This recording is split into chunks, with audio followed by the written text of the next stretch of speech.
আমরস challenge. গট্টু চিংকির summer holidays চলছিল আর দুজনে নিজের হলিডেজ খুব এনজয় করছিল।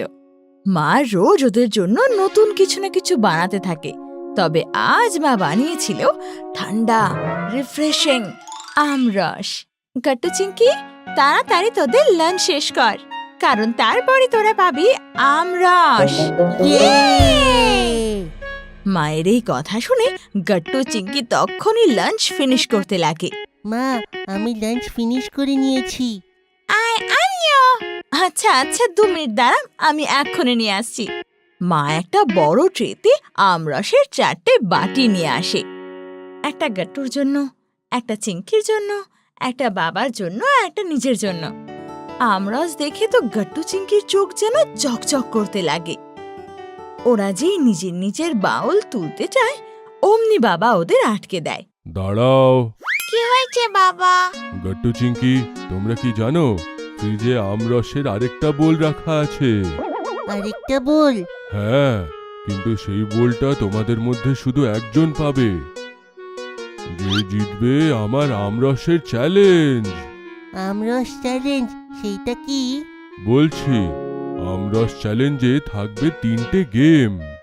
তোমাদের মধ্যে যে কেউ সবথেকে বেশি গেম জিতবে, ফ্রিজে থাকা আমরস সে পেয়ে যাবে। তাহলে তোমরা কি প্রস্তুত? আমি তৈরি। আর আমিও। মা, বাবা, গট্টু চিংকি মিলে পাশের গার্ডেনে চলে আসে। গার্ডেনের মাঝামাঝি একটা টেবিল রাখা হয় আর তার উপর রাখা হয় বাউল ভর্তি 2টো আমরস। তাহলে শুরু করা হোক আমরস চ্যালেঞ্জের প্রথম গেম। এই গেমে তোমরা এই আমরসটা খাবে, কিন্তু হাতের ব্যবহার ছাড়া করতে হবে। রেডি, স্টেডি, গো! গট্টু চিংকি ওদের হাত ব্যবহার না করে আমরস খাওয়া শুরু করে। গট্টু তো তাড়াতাড়ি আমরস শেষ করতে লেগে যায়, কিন্তু চিংকি তো বেশ ধীরে ধীরে খেতে লাগে। গট্টুকে দেখে তো লাগে যেন এই গেমটা ওই জিতে যাবে। আর কিছুক্ষণের মধ্যেই গট্টুর পুরো বোল শেষ হয়ে যায়। বাবা, আমি জিতে গেলাম। কি করে জিতে গেলে বলো? তোমার মুখে যে আমরসটা লাগা আছে ওটা কে খাবে? বাবার এই কথা শুনে গট্টু তো ভয় পেয়ে যায়।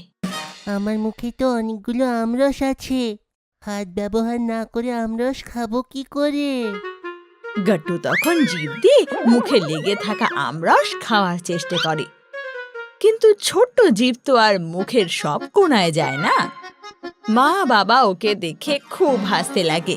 এদিকে চিংকির বাটি ধীরে ধীরে শেষ হতে লাগে, আর কিছুক্ষণের মধ্যেই ওর পুরো বাটিও শেষ হয়ে যায়। বাবা, আমার আমরস শেষ হয়ে গেছে। সাব্বাস চিংকি মা, তুমি হলে আমরস চ্যালেঞ্জের প্রথম গেমের উইনার। পরের গেমের জন্য বাবা দুজনের মাথায় একটা একটা আমরসের বাটি রেখে দেয়।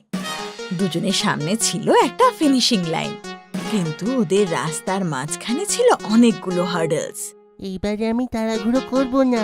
গট্টু চিংকি এবার ধীরে ধীরে ফিনিশিং লাইনের দিকে এগিয়ে যায়। কখনো ওদের রাস্তার মাঝখানে আসে একটা টায়ার, তো কখনো কার্ডবোর্ড বক্স, কিন্তু দুজনেই নিজের ব্যালেন্স বানিয়ে রাখে। কিছুক্ষণের মধ্যেই চিংকি গট্টু থেকে এগিয়ে যায়। এই চিংকি তো আগে বেরিয়ে গেল, এখন কি করি? আর কিছু দূর এগোতেই চিংকির সামনে একটা স্কিপিং রোপ আসে। চিংকির পা যেই ওই স্কিপিং রোপে গিয়ে আটকায়, ওর ব্যালেন্স বিগড়ে যায়। কিন্তু চিংকি বুদ্ধি দিয়ে নিজেকে তক্ষণই সামলে নেয়। কিন্তু চিংকি যতক্ষণে নিজেকে সামলাতো, গট্টু ততক্ষণে অনেক দূরে গিয়ে যায়। আরে না, গট্টু তো আমার থেকে অনেক দূরে এগিয়ে গেল। গট্টুর আগে এগোনোর জন্য এবার চিংকি খুব তাড়াতাড়ি পা চালাতে লাগে। গট্টু যেই ফিনিশিং লাইনের কাছাকাছি পৌঁছে যায়, অমনি চিংকি নিজের স্পিড আর একটু বাড়িয়ে দেয়। কিন্তু তখনই চিংকি একটা পিলারে ধাক্কা খায়, আর অমনি ওর ব্যালেন্স বিগড়ে যায়, আর আমরসের বাটি মাটিতে পড়ে যায়। আর অন্যদিকে গট্টু ফিনিশিং লাইনের পাড়ে পৌঁছে যায়। আমি পৌঁছে গেলাম। গট্টু চিংকি, তোমরা এক একটা গেম এখন জিতে গেছো।